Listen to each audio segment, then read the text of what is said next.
I'm not the kind of man who likes a fuss. Never have been. My birthdays usually came and went like Tuesday mornings, unnoticed, uncelebrated, mostly buried under work deadlines and a couple of muted social media notifications. But this year, I decided to change that. Not because I suddenly craved attention, but because for once, I wanted to feel seen. Not just acknowledged with a half-hearted, happy birthday text or a lopsided gas station cupcake, but really seen by the people I loved. So, I planned the celebration myself. The idea came to me late one night at the office, bleary-eyed over spreadsheets, my promotion email still open on the screen like a trophy no one clapped for. That was the moment it hit me. I'd spent years giving up weekends, date nights, and sleep for a firm that finally noticed. Why couldn't the people closest to me do the same? So I opened another tab, searched rooftop venues, and found one that looked like it had magic built into the beams. String lights, skyline view, a little oasis in the middle of the chaos that is downtown. I booked it that night. No hesitation, just a credit card and a vision. Then came the playlist, curated down to the minute. I added Zoe's favorite 90s R&B jams, the ones she always sings off-key when we cook dinner.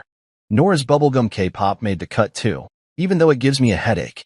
I thought about what Zoe's dad loved, those spicy, sticky wings he always begged me to grill for game night, and made sure they were slow-baked and sealed tight. For Zoe, spicy chickpea wraps from that vegan spot she pretends not to like in front of her family. Nora's dairy-free cupcakes?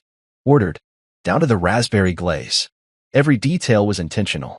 Every guest thought through. I even included little tags on the invites with individual song requests, just to show I'd thought of them. 2. I sent the invites out 3 weeks early.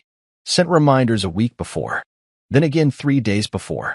RSVP confirmations trickled in, smiley face emojis, can't wait, texts, gifts of party hats. It was all lining up. Finally, something that was mine. The night before, I couldn't sleep. Not from nerves, more like a quiet anticipation humming under my skin. Zoe was scrolling through her phone beside me in bed, and I asked her one last time if her family was good with the plan. She barely looked up and said, "Of course, babe. Everyone's excited. It's gonna be nice." Nice. I didn't need grand. Just nice. The morning of, I woke early. Took my time shaving. Wore the navy suit Zoe got me last anniversary, the one she said made my shoulders look CEO-worthy. It still fit like it was sewn onto me. I even matched my socks to the trim of the pocket square. I stood in the mirror, and for the first time in months, I liked what I saw. A man who'd built something from scratch and was finally choosing to celebrate it. By 5:30 p.m., I was at the venue. The staff helped arrange the tables, hang the lights, cue the playlist. The skyline began to tint itself in gold and orange as the sun dipped behind the buildings. It was perfect. I stood by the bar, drink in hand, checking my watch like it was counting down to a new chapter in my life. Then the first elevator dinged. My heart kicked, but it wasn't them. A group of tourists wandered out, laughing, confused, holding cameras. They waved and left. Second ding. A young couple on a date, wrong place.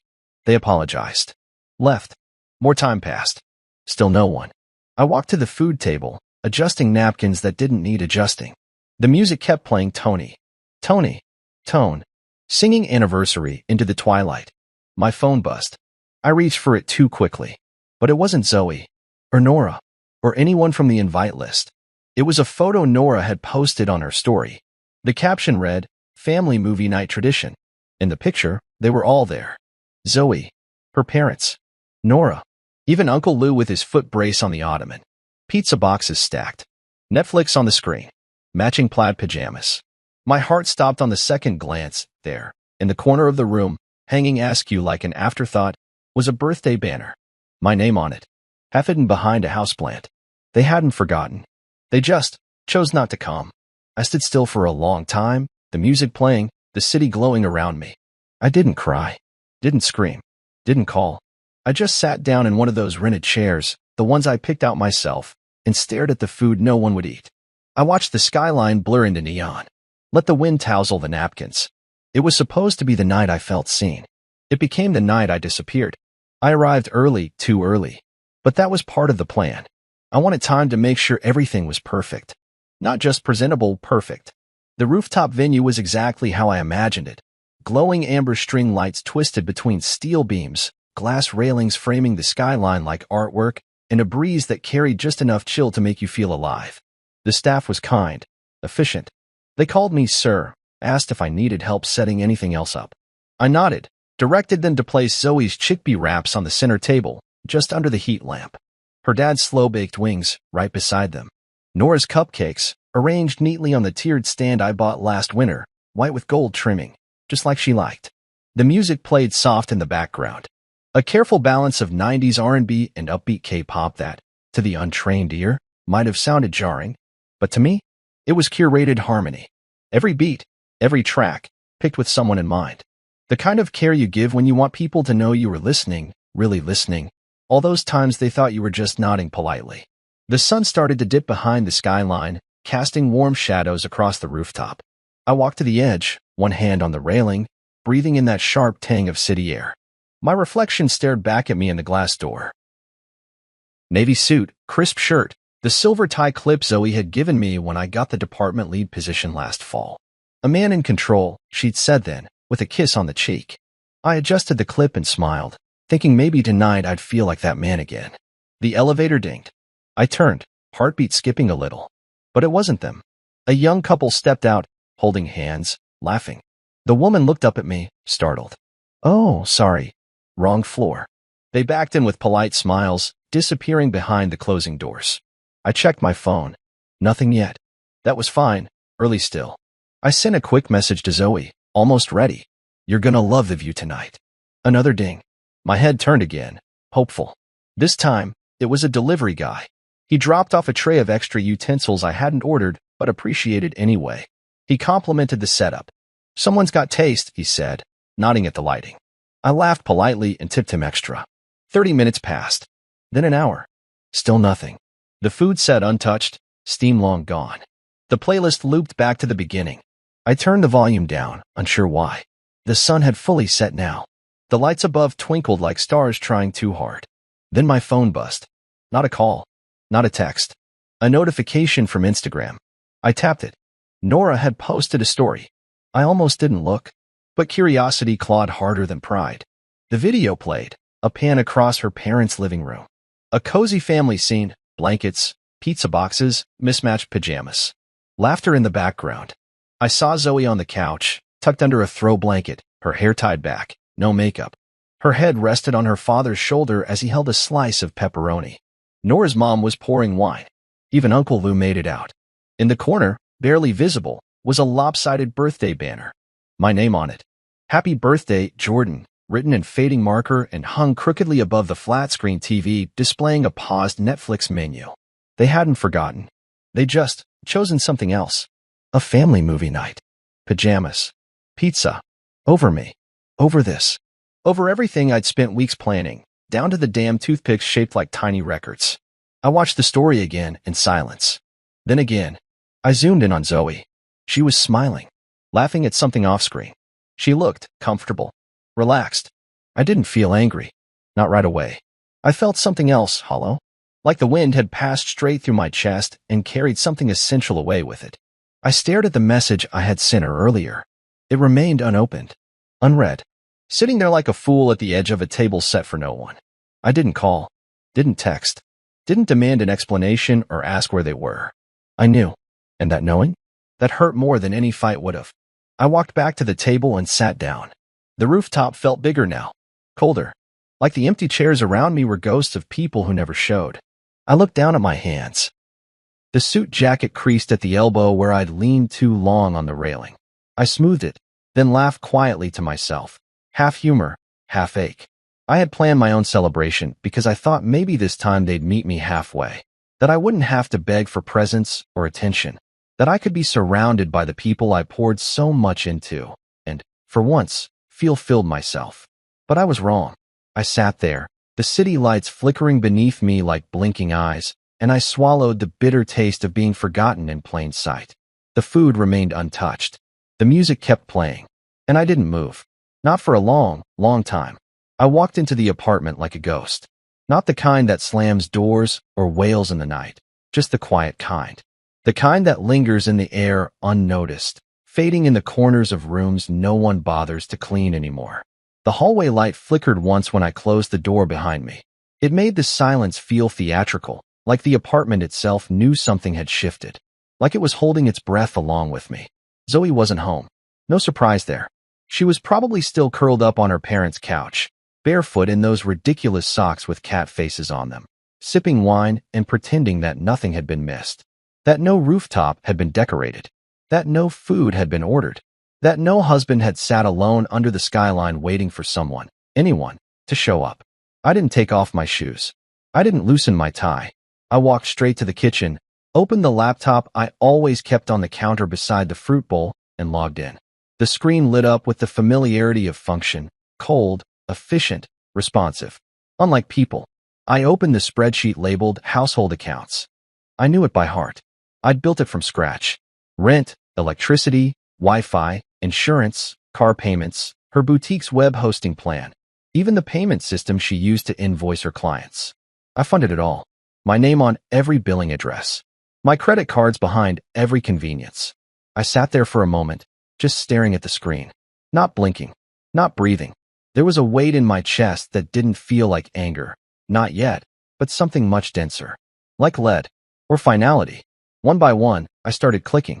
Remove user. Remove user. Remove user. Zoe's email disappeared from the rent portal. Nora's login got erased from the Netflix account. The boutique's POS system paused indefinitely. Insurance canceled auto-renew.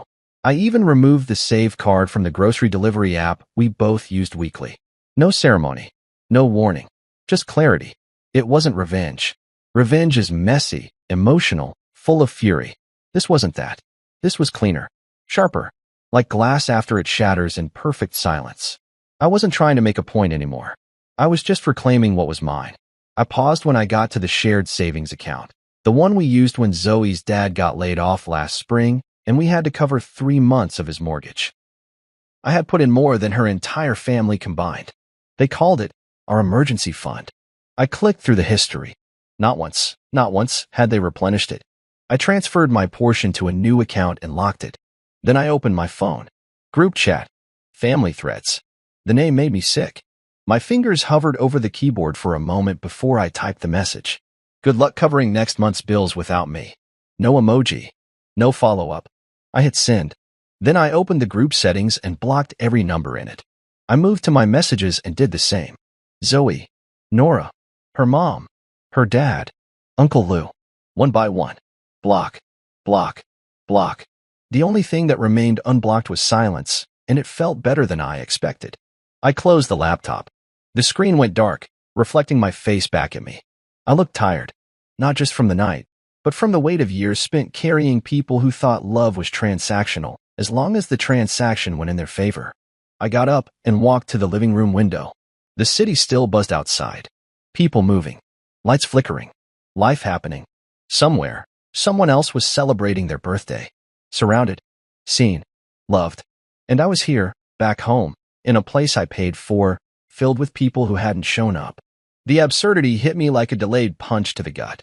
I had booked the venue, picked the food, paid the bill, curated the music, sent the invites, triple confirmed with everyone. I had tried so damn hard to make one night about me without making it all about me. And they couldn't even show up. I thought about the years I'd spent putting others first. The last-minute airport pickups, the surprise gifts, the time I fixed Nora's flat in the rain, the weekend I missed my own company's retreat to help Zoe's mom rearrange her living room for better feng shui. And when it came time to return the effort, when the scale tipped ever so slightly in my favor, they dropped it. They let me fall. And now they could learn what it felt like when I stopped catching them. I turned off the lights, went to the bedroom, and sat on the edge of the bed. Zoe's side was still neatly made, her throw blanket folded over the pillow the way she liked it. I didn't touch it. I just sat there, alone, but not defeated, because for the first time in a long while, I wasn't waiting for someone to value me. I was removing the cost. The first day, there was nothing. No calls. No messages. No surprise knocks at the door. Just silence, the kind that feels deliberate. I woke up half expecting Zoe to be standing there with some weak excuse or half-hearted smile. She wasn't. Her pillow was still fluffed, untouched. The air around it held the faint scent of her perfume, vanilla and citrus, fading like everything else between us. By midday, I had brewed coffee, ignored 4 junk emails, and stared out the window long enough to memorize the way the neighbor's dog circled before lying down. Still no word. Then, sometime around 3:00 p.m., the ripple started. It wasn't a call. It wasn't even a direct message. It was Zoe's mother. She posted on Facebook. A generic background, one of those pale, faux inspirational templates with cursive font. The status read, "Some people forget the sacrifices others made for them. Just know, karma never misses." No tags. No names. But it didn't have to be spelled out. Her friends, other women in floral profile pictures with grandkids and Bible quotes in their bios, started commenting. "So true, Linda. Praying for you." Some people never learn. I stared at the screen for a moment and then laughed, not because it was funny, but because it was exactly what I expected. No apology. No accountability. Just the default victimhood they wore like perfume. Strong, overpowering, and impossible to scrub off. Nora, of course, couldn't help herself. She commented with a string of popcorn emojis and a "Stay strong, mama," which was hilarious, considering she hadn't texted me once, not even to lie. I didn't respond. I didn't like or react. I just closed the app and let the bitterness cool into something quieter, detachment. By the second day, my phone vibrated twice. Unknown number. I didn't answer. That evening, I received an email from a shared streaming account, someone trying to log in with an invalid password. I smiled. Good luck. Still, no one had acknowledged the party. The rooftop. The effort. My birthday. Not one sorry. Not even a sarcastic, "Hope you had fun." Just silence wrapped in passive-aggressive smoke signals. Then came day 3. I saw the call come in from Zoe's work number, one she rarely used outside of emergencies. I let it ring out. She didn't leave a voicemail. Minutes later, the text started. "Zoe, babe? What's going on? Zoe, are you okay? Zoe, did you cancel the electric bill?" Still nothing about the party. Still nothing about the rooftop. Still nothing about me. Just panic when the lights flickered, and the reality of their convenience drying up hit them harder than my absence ever did. I didn't reply. I walked around the apartment, flipping switches and smiling when they all turned on. I had already updated the electric account with my solo billing address. They'd be in the dark, literally and figuratively. That night, I received one more text, shorter this time. "Zoe? Seriously? Jordan?" And I realized something. They weren't trying to apologize because they weren't sorry. They were trying to regain control. This wasn't concern. It wasn't confusion. It wasn't love. It was logistics. Who's going to pay the next bill? Who's going to keep the system running? Who's going to clean up the mess?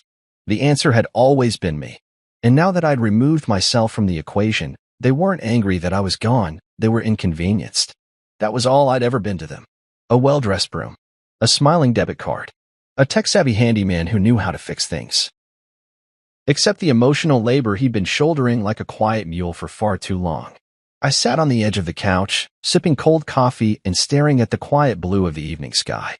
The playlist I made for the party was still on my phone. I played it softly. Track 3 was Boys II Men's on Bended Knee. I let it play out while I scrolled through my photos, shots I'd taken before anyone had arrived. The food. The lights. The view. Proof that I had tried. That I had loved. That I had shown up. And that they hadn't. The proof made it easier to let go. Easier to detach from the narrative Zoe's mom was probably spinning, that I'd flipped out of nowhere. That I was emotionally unstable. That Zoe had been a saint for dealing with me. No one would mention how many nights I stayed up helping Nora with her college portfolio, or how many weekends I spent fixing that leaky sink in her parents' kitchen, or how every family vacation had been charged to my card, just this once. No one would remember. But I would. I closed the photo gallery and placed the phone screen down on the table. Let them talk. Let them spiral. Let them wonder when the old Jordan would come back and reset everything for them. Because he's gone. And in his place is someone who's done pretending silence doesn't hurt just because he doesn't scream. Someone who knows now that the quietest decisions often echo the loudest. I knew something was waiting for me the moment I saw it. Thursday morning. My steps slowed halfway down the apartment hallway. There it was, taped crookedly to my front door with the kind of urgency that made the corners curl, a plain white envelope with my name scrawled across the front in red marker. Not a stamp in sight. No return address. Just my name, Jordan. Like a warning label. Like the person who wrote it wanted to scream but settled for slanted handwriting. I stood there for a moment, key halfway to the lock. I debated leaving it there, walking inside, and pretending I hadn't seen it. But the silence behind my door made it impossible to ignore the presence of something loud sitting right in front of it. I pulled it down and stepped inside. The apartment was clean. Too clean.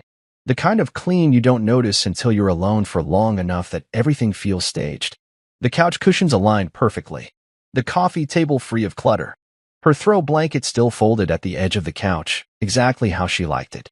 As if Zoe was planning to come back, or worse, had never really left.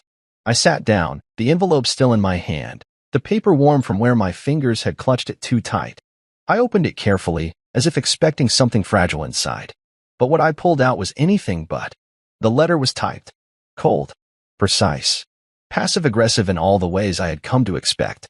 It read, Jordan, I had hoped you would reach out by now, instead of cutting everyone off like this. It's not just me you've hurt, it's the whole family. Do you have any idea how much you've embarrassed us? Posting things online, canceling accounts, locking people out of the resources they depend on? All over one party? I'm tired too, you know. I've been stressed, overworked, juggling my business, my family, and yes, our relationship. Missing one night shouldn't justify this kind of reaction. It was inconsiderate of you to plan something without checking if everyone could make it. You've turned what could have been a simple misunderstanding into a spectacle. Think about what you're doing. Zoe. No signature. No love. Not even a sincerely. Just a typed goodbye cloaked in accusation. I let the letter fall to my lap, the words still echoing in my mind. All over one party? She really believed that. After everything. After all I gave, all I showed, all I supported, she had reduced my hurt, my absence, my silence to a missed night with string lights and catered food. She couldn't even acknowledge the root of it. Couldn't see beyond the optics. The narrative she was crafting in her mind was simpler. I overreacted. I embarrassed them. I was the problem, not the part where I planned for weeks.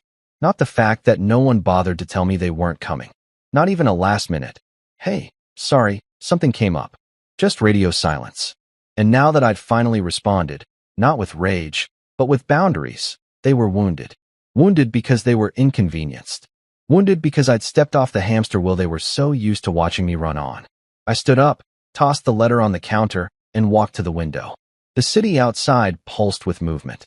Cabs, bikes, people on foot. All of them going somewhere. All of them, I imagined, with plans they hoped others would care enough to show up for. I thought about the nights I stayed up fixing Zoe's boutique website. The pop-ups she wanted, the color scheme revisions, the inventory integration. Hours of unpaid labor while she sat beside me binge-watching shows I didn't care for, assuming I didn't mind. I didn't complain. I just did it. Because that's what love was, right? And Nora. How many times had I helped her with business loans, edited her resume, coached her through interviews that she barely thanked me for?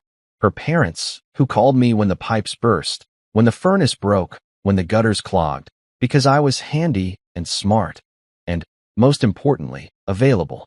They remembered me when I was useful, not when I was hurting. And now they wanted me to feel bad for stepping away, for refusing to play savior.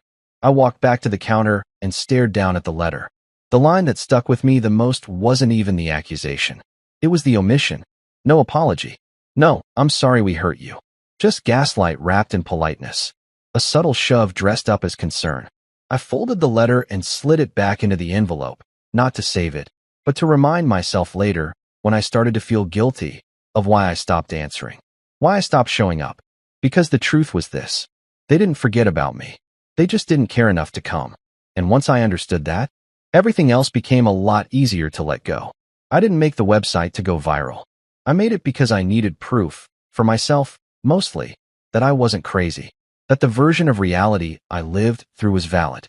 That my hurt wasn't fiction just because it made others uncomfortable. I'd spent so long swallowing my disappointments in silence, pretending that being overlooked was normal. Expected, even. But this time, I had receipts. So I opened my laptop and started building.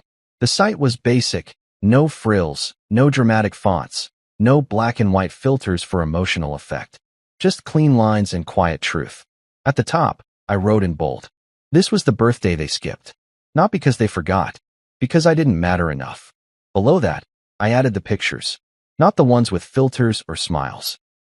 Just the raw shots I had taken in the first hour at the rooftop, before the hope drained from my face. The food table, untouched. The string lights flickering against an empty skyline. The playlist screen queued up with Boys II Men and BTS. The RSVP screenshots, each one with some variation of "can't wait" or "see you there." I even included a calendar image with the date circled, just to be thorough. And at the very bottom, in small, unassuming text, I wrote, "This is what it looks like when you give everything and still end up alone." I didn't link it anywhere. Didn't tag anyone. No hashtags. No callouts. I wasn't trying to shame anyone publicly. I just posted it quietly, almost anonymously. But the truth has a way of moving on its own. I went to bed without checking the site again, thinking maybe one or two friends would see it if they happened to scroll past my profile. Maybe they'd understand why I'd gone silent. Maybe they wouldn't. I was done chasing closure. But by morning, it had already started. 53 shares. Hundreds of views. People were commenting, not just people I knew, but strangers. This hit hard. I've been there. I don't even know you, but this broke me. I stared at the screen, stunned. The numbers climbing faster than I could refresh. And then the text started. Not from Zoe. Not yet. But from people I hadn't heard from in years. My old coworker Kevin messaged, "I had no idea, man. That was brutal. You deserved better." Lena, my college friend who I hadn't spoken to since her wedding. This made me cry. "I'm sorry they did that to you." Even Marcus, my former boss, a man I never thought had time for anything but spreadsheets, sent me a message that was powerful. "Proud of you for saying what most won't." Then Zoe called. 6 times. All in a row. No voicemail. Just calls, each one more frantic than the last. I didn't answer. Instead, I sat on the couch, laptop open, watching as the site exploded beyond anything I'd imagined. Screenshots of it were circulating on Instagram, Twitter, even Reddit. People reposting, sharing their own stories underneath mine. Times they were left out, forgotten, uninvited. The website became a mirror, not just for me, but for anyone who'd ever planned something with love and been met with silence. By mid-afternoon, Zoe's name popped up on my screen again, this time with a text. "Zoe, you're ruining my image." That was it. "No, I'm sorry." "No, can we talk?" No acknowledgement of the night I sat alone under string lights I had paid for. Just panic. About perception. Her image. That line confirmed what I already suspected. They weren't sorry they hurt me. They were sorry I spoke. They wanted silence. Compliance. Me, back in the shadows, smiling politely and pretending it didn't cut deep when they forgot me. Again. But I wasn't that man anymore. I'd spent years curating other people's comfort. Making myself smaller so they could feel bigger. Softer, so they didn't feel guilty. Quieter, so they wouldn't have to explain their actions out loud. Not anymore. I grabbed my phone and looked at Zoe's text again. I read it twice, then powered the device off and slid it under a pillow. I wasn't interested in being baited into an argument that would go in circles. I wasn't going to perform for them anymore. I returned to the website dashboard and checked the analytics. Over 20,000 views in less than 24 hours. Not a single post with my name in it. Not a single insult thrown. Just truth. And for the first time in a long while, I felt hurt. Not by Zoe. Not by her family. But by the world. By people who understood what it was like to give without expectation and still get abandoned. To build spaces for others and never be invited into theirs. And maybe that was enough. Maybe, in speaking my piece, I had finally stepped into a room that didn't require permission to exist in. Maybe, just maybe, I had begun to matter to the only person who never asked me to prove my worth. Me. It didn't take long to realize they weren't hurt because they had hurt me. They were hurt because I had spoken. The moment I stopped being silent, stopped being agreeable, stopped fixing everything in the background, their world tilted just enough to make them uncomfortable. Not devastated. Not regretful. Just inconvenienced. Zoe came by the apartment the next evening. I saw her through the peephole, standing there in jeans and a sweater, hair tied back, no makeup, holding her phone like a shield in one hand and a set of keys in the other she no longer had the right to use. She knocked twice. I didn't answer. She knocked again, louder this time, and I heard her mutter under her breath before stepping back from the door. Then came the shouting. "You're doing all this over a party?" she called. "Seriously?" "Jordan, it was just a party. We had a long week." I didn't respond. I stayed seated on the couch, phone in hand, watching the cursor blink on a blank document I'd opened earlier, not sure what to write next. Outside the door, she kept going. You think you're proving a point by embarrassing everyone online? By shutting off accounts and freezing credit cards? You're acting like you've been betrayed or something. Or something. That phrase echoed louder in my chest than it should have. I leaned back and let her words wash over me like rain. Cold. Familiar. Predictable. She didn't get it. Of course she didn't. Because it had never been about the party. It was about every moment before it. About every time I was there, front and center, doing the work no one else wanted to do, emotionally, financially, physically, and still being treated like I was part of the furniture. Useful, sturdy, replaceable. It was about the time I paid for dinner and wasn't tagged in the thank you post. About the night I stayed up fixing her dad's car only to watch him thank his neighbor for recommending a good mechanic. About the time I co-signed for Nora's car loan when no one else would, and she thanked her sister for convincing me to trust her again. It was about the fact that I'd become a resource, a tool, the guy who'd always say yes, who'd always come through, who'd swallow the lump in his throat and write the check anyway, smile anyway, show up anyway. And now that I wasn't doing that anymore, now I was dramatic. Now I was overreacting. I stood up and walked to the door, not to open it, but to listen. I could hear Zoe pacing slightly, her shoes brushing against the floor mat. She wasn't crying.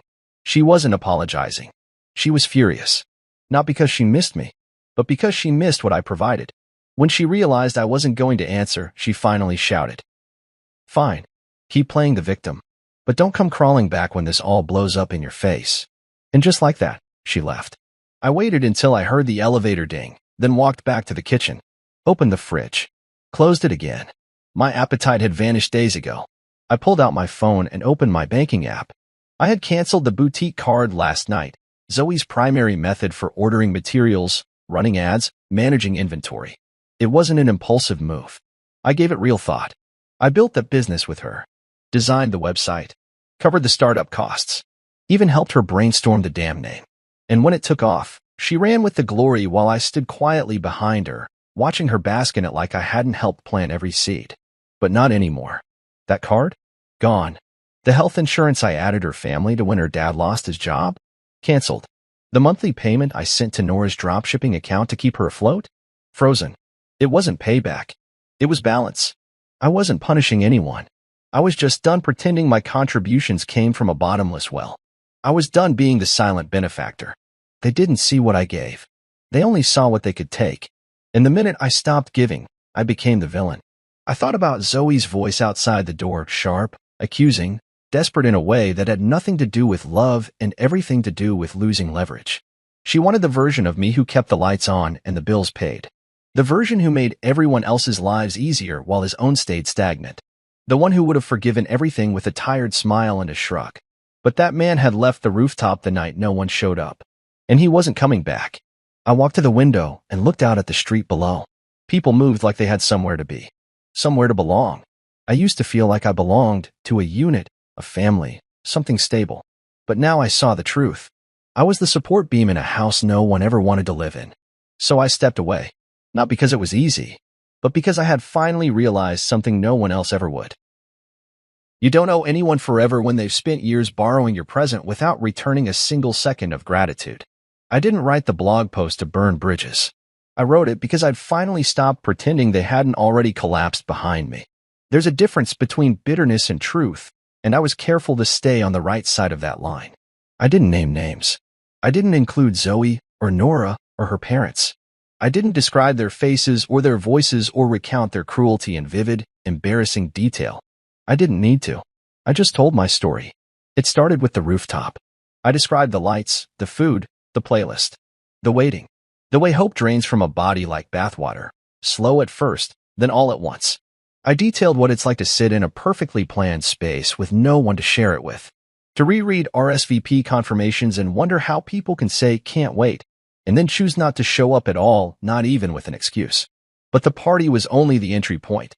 From there, I unpacked the rest. I wrote about what it felt like to be the quiet giver in a family that never noticed, about the emotional tax of always showing up, always supporting, always absorbing the chaos without complaint. I wrote about covering bills without being asked, about being the one to hold the line, fix the problem, and smooth things over while others reaped the benefits and gave none of the credit. I wrote about the time Zoe's boutique nearly folded during its second month, and I poured half my savings into it, money I'd been collecting to finally start my own business. I wrote about the night Nora called crying over her first eviction notice and how I drove 3 hours to deliver cash in person. About Zoe's parents using my login for their prescriptions.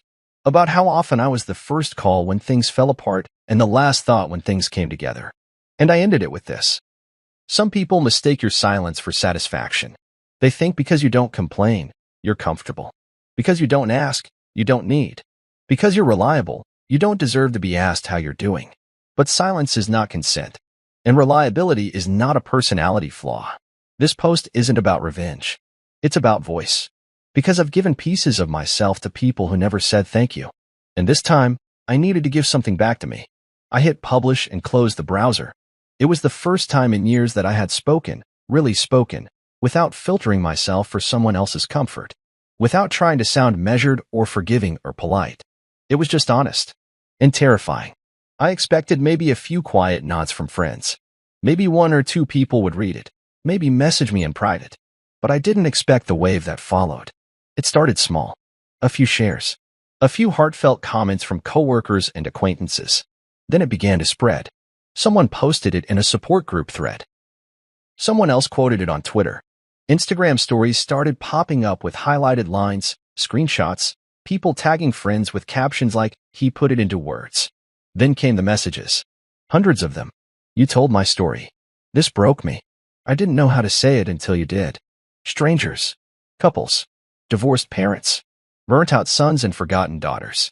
People in marriages that felt like traps. Friends who felt like ghostwriters in other people's lives. It was like I had opened a door I thought only I had been behind, only to find thousands of people standing in the hallway with me. They weren't angry. They weren't angry. They were relieved. Because finally, someone had said it. That sometimes, the people closest to you can be the worst at seeing you. That giving can become a cage if no one ever reciprocates. That silence isn't peace, it's often exhaustion. It was never about vengeance. I didn't want Zoe to hurt. I didn't want Nora to crumble or her parents to suffer. I just wanted to be seen. And in that small, digital corner of the world, I was. But Zoe didn't see it that way. She called again, this time once, then 3 more times in the same minute. I let it go to voicemail. When I finally listened, her voice was sharp, accusing, brittle in a way only shame can make someone sound. "You're making me look like a villain. People are talking. My clients are asking questions. My business is being dragged. Take it down. Still no, I'm sorry. Still no, I understand. Just fear. And pride. And damage control." But what she didn't realize was, it wasn't me who made her look like that. It was her absence. It was the empty rooftop. It was her silence. I didn't drag anyone's name through the mud. I just stood in the light, held up a mirror, and let them see what they'd cast behind them. And if the truth burns when exposed, maybe it was never solid to begin with. So no, I didn't take it down. I let it stay, not as a weapon, but as a window. And this time, I stood on the inside, finally looking out. I didn't expect them to crumble so fast. But maybe that's because I was too used to holding up everything without realizing how flimsy the structure really was. Once I stopped propping it all up, financially, emotionally, logistically, the house of cards collapsed under its own entitled weight. One boundary, and they buckled. Zoe's boutique went into freefall first. The credit card she used for inventory, marketing, shipping, everything, was the one I'd opened under my name. It had a modest limit, but I paid it off every month, quietly, efficiently, like clockwork. When I froze it, she must have tried to make a bulk purchase. It got declined. Then her website stopped taking payments, because I was the one who handled the hosting and SSL renewals. The site went down within 48 hours. I saw her post on Instagram. Just a story, black background, white text, going through some technical issues, bear with me. That was her version of panic. Then Nora's card disappeared. Repossessed. I'd co-signed for it last year after her 3rd rejection. I paid the down payment. She missed a few installments, but I always covered it. Automated transfers, quietly fixed before anyone noticed. Once I pulled my name and stopped the payments, the repo company came for it like clockwork. I saw it in another story, her in a driveway, screaming at a tow truck driver. No tags. No names. I didn't need to be there to feel it. Her parents were next. Their lights were off within a week. I knew because Zoe's mom posted one of those Facebook rants again, this time far more pointed. Some people think being independent means punishing others for loving them wrong. Newsflash, love isn't perfect. And no, we're not okay. But we're still standing. I stared at that post for a long time. Not because it hurt, but because it confirmed what I'd known all along. They didn't see me as a person. They saw me as a pillar. And now they were angry the architecture didn't hold when they never even reinforced the foundation. The final call came 3 days later. A voicemail, timestamped 10:03 p.m. Zoe's voice was tired. Not cracked. Not pleading. Just brittle. Jordan, you betrayed us. You were supposed to be the responsible one. The mature one. You knew what you were doing when you pulled the plug. You left us scrambling, and for what? A birthday party? You really let all of this fall apart over that. That word again. Not what I went through. Not how you felt. Not how I failed you. Just that. Like it was still a minor oversight. Like it didn't matter. I didn't save the voicemail. I didn't replay it. I just sat in the quiet afterward and let the weight of her voice drift into nothing. There was no apology in it. No remorse. Just blame. Always blame. Because I had been the one who broke the cycle of giving without limits. They called it betrayal. But it wasn't. It was boundaries. And they didn't know what to do with a version of me that no longer bowed at their convenience. What they didn't understand was this. It wasn't about money. It never was. It was about recognition, gratitude, effort. I would have given the same things all over again if just once someone had looked me in the eye and said, I see you. Not just when they needed me. Not just when things were falling apart. But because I was there. Because I showed up. But that thank you never came. The birthday banner they lazily taped over a television? That wasn't for me. It was for optics. A token gesture to ease their own guilt. Not one person looked at that banner and thought about the man who sat in a rented chair, staring at untouched food and cold lights while they shared pizza and matching pajamas. They thought about how uncomfortable it would be to admit they were wrong. And when I didn't swallow the discomfort for them, when I made them sit with it, they panicked. So I gave them what they needed most. Distance. And in that distance, something unexpected bloomed. I didn't miss them. Not the late-night text from Nora asking for a small favor. Not the guilt-laced calls from Zoe's mom with her passive-aggressive sighs. Not the transactional hugs, the performative smiles, the way Zoe used to say, we're so lucky to have you, like she was praising a piece of furniture. In the absence of all of them, I found space. Space to breathe. To think. To be. I cleaned out the apartment. Donated the pillows Zoe insisted on, the ones no one was allowed to actually use. Took down the framed print of Nora's boutique launch party. The one she never invited me to, even though I funded the launch. I boxed everything I didn't recognize as mine and set it by the door. There was no ceremony in the release. No rage. Just stillness. And peace. For the first time in years, my calendar was blank. No family events. No surprise errands. No last-minute favors. Just me. And it was enough. I didn't know where I was going at first. I just knew I had to start. Movement became medicine, slow at first, like shaking off years of emotional frostbite, then steady, deliberate. The apartment felt lighter now. Emptier, sure, but not lonely. Every item I'd removed was a weight dropped. Every photo taken down, every box carried out, it all created space. And in that space, I started again. I filed the paperwork for my consulting firm in a quiet corner of a local cafe. No launch party. No hype. Just me, my laptop, and a cinnamon latte I didn't have to share. I'd been putting off the idea for years, always too busy keeping someone else's dreams afloat. But now I had the time, and the energy, and, most importantly, the clarity to build something that didn't demand I shrink myself to fit inside it. Clients came slowly at first. One referred another, then another. I helped restructure a marketing firm in Atlanta, designed a digital efficiency plan for a startup in Denver. Soon I had more work than I could handle, but I wasn't overextending anymore. I worked smart, chose projects that didn't drain me, and for the first time, charged what I was worth without apologizing. I traveled. Nothing extravagant, just enough to see the world beyond the edges of my former obligations. I walked through the narrow streets of Lisbon, stood at the edge of cliffs of Maher with the wind howling in my chest, ate grilled skewers with strangers on rooftops that didn't echo with disappointment. And each time, I met people who were present. People who danced without needing a reason. Who celebrated birthdays because life deserved to be noticed, not because it was convenient. or owed. One night in Chicago, I ended up at a bar downtown. It wasn't fancy, not like the Rooftop I had once rented, but there was music. Good music. A woman was singing a slowed-down version of an old 90s track, one Zoe used to hum in the car when she thought I wasn't paying attention. Except this time, it didn't sting. It made me smile. I didn't think of her. I thought of me, of the man I was becoming. Someone clinked a glass beside me, and we talked. A photographer from Montreal.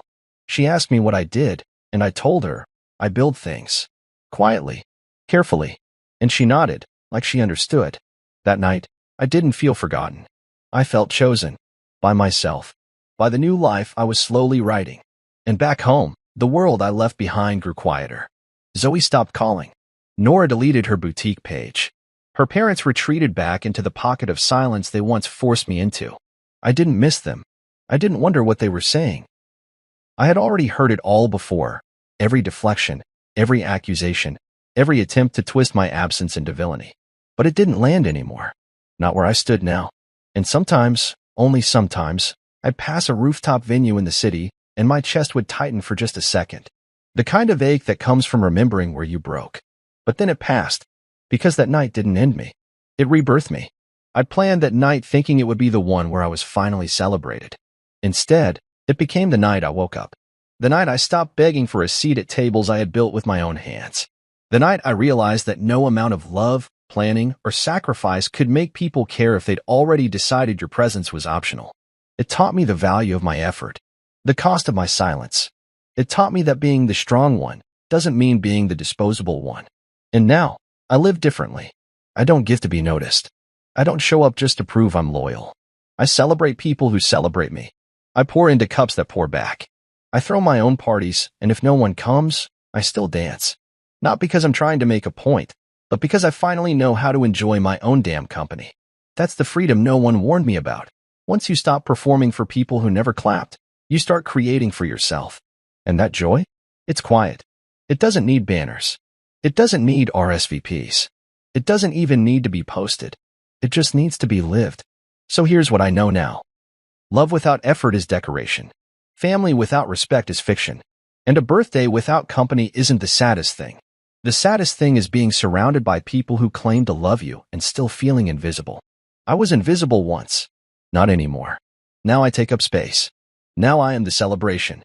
And I don't need anyone's permission to light the candles.